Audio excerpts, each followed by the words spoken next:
Good evening. Tonight I would like to talk to you about Bigfoot in the worldwide stage, some various myths from around the world.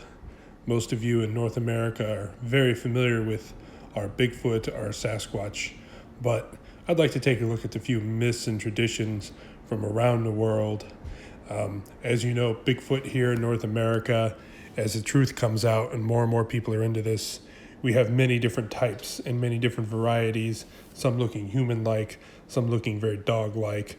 And then we have the typical paddy and wood booger traditions going back for thousands of years. The Native Americans have their traditions of Bigfoot, virtually every tribe across the continental United States, Canada, Mexico. So most of you are pretty familiar with the four basic types of Bigfoot, the big paddy omnivorous types, the most common that you see, and then the more chimpanzee, slightly smaller but still very large chimpanzee types, the classic wood boogers. And then we have the lot more rare and dangerous gugwees, the ones with a protruding snout.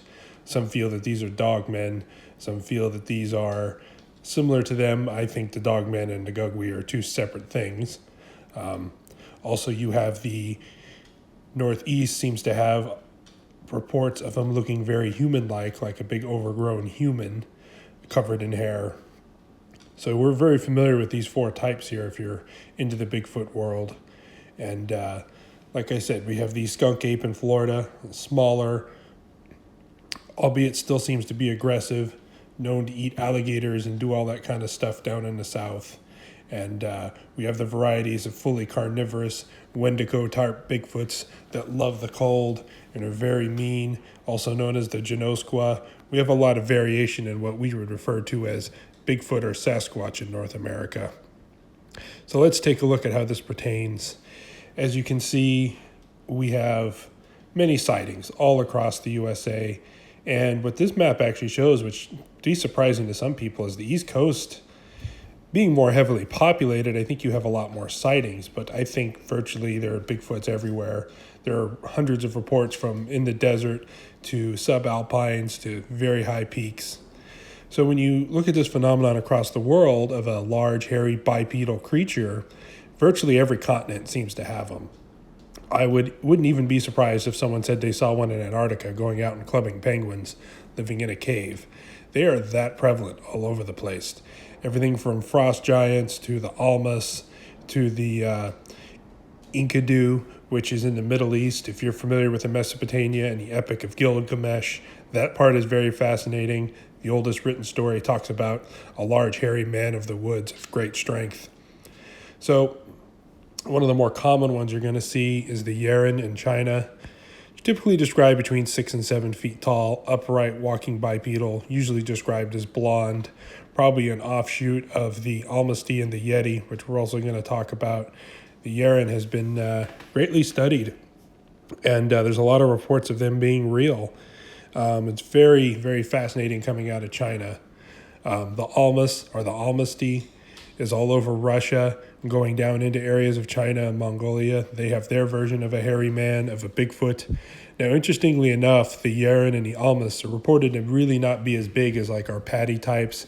They're more closely to like a type 2, kind of like how their grizzly bears and brown bears in Russia look very similar, but are different just from geographical isolation. Now, if you look at the Almas reports, there are lots of reports of Russian soldiers encountering these things in World War I and World War II and through the Revolution, and people out in the woods encountering these things. Very scary. They go out and they find this tribe of hairy men living in a cave somewhere. Look into the Dyatlov Pass incident if you want to know. A scary incident that happened in the Russian woods, although I don't necessarily think the Dyatlov Pass was Bigfoot, but it's certainly one of the working theories. Absolutely fascinating as you can think of. So all over Asia and Europe, but then we go down to Australia, which for all intents and purposes is an island. And most people think of it as an island, but it's a great big island. It's as big as the continental United States. Most people don't realize that. So the Yowie, they're reported to be a lot more like our desert type Bigfoots. They still get very large. If you know Australia at all, you know that there's huge swaths of uncharted land where nobody goes, just the open bush and brush. So you think there'd be a lot of room for these things out there.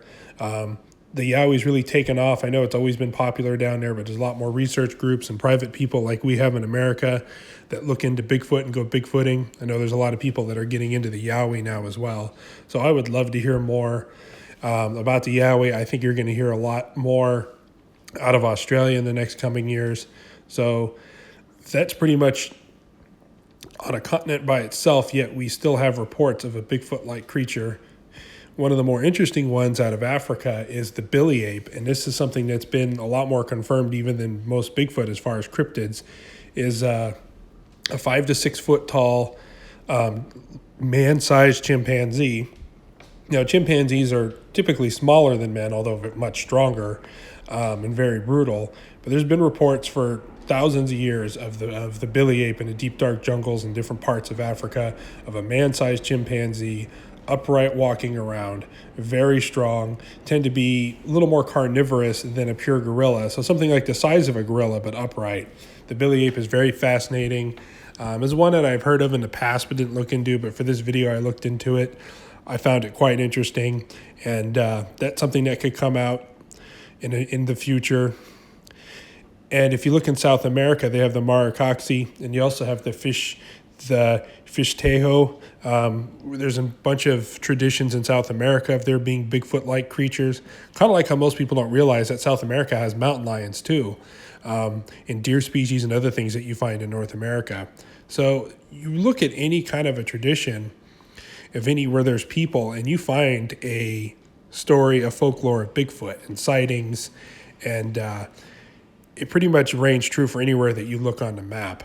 Now, the South America one I think is fascinating. I think if proof is going to come out of a large hairy hominid species, it might come out from another country, one where a government or something might not be so keen on covering it up as we are here in America. So South America's got them, Australia's got them, Asia's got them. Speaking of Asia, much of you are familiar with the orang Pendek. This is an upright walking, 3 to 4 foot tall, seems to be more of an offshoot of orangutan, but just this wild man of the woods that comes out standing upright. There's been traditions there for a long time. I know Cliff Brackman, when I got to speak with him at the International Bigfoot Conference, he was very big on the orang Pendek, and I guess there's hair samples and things out there that people are trying to prove. Very cool. Like I said, if the story gets out in one of these countries that there is a small hairy hominid species, I think it's only just going to validate Bigfoot on a bigger scale. Because when you start looking into it, it's every country, every tribe of people, all the way from the frozen north of Europe down to the southern tips of Africa, and like this in the Pacific Islands and everywhere else, there seems to be reports of a Bigfoot-like creature, some kind of an upright hairy hominid. And if you look in the fossil record, there are tons and tons of reports of hominid-like species. So here's a list also of some of the other cryptid species that are out there. You can see, like Nessie's on the list, wild man, the Nandi bear I thought was also very fascinating. So this is just a quick reminder, a little bit of a study to show that Bigfoot is bigger than us here in America. It's bigger than the Yeti. It's bigger than the Yowie. It's pretty much everywhere. And I think it's only a matter of time before the truth comes out. Anyway, please like and subscribe. This is just a video I wanted to put out there to kind of open your mind. Once you start looking at it, there are literally hundreds of different varieties all around the world for you to look into. Thank you very much.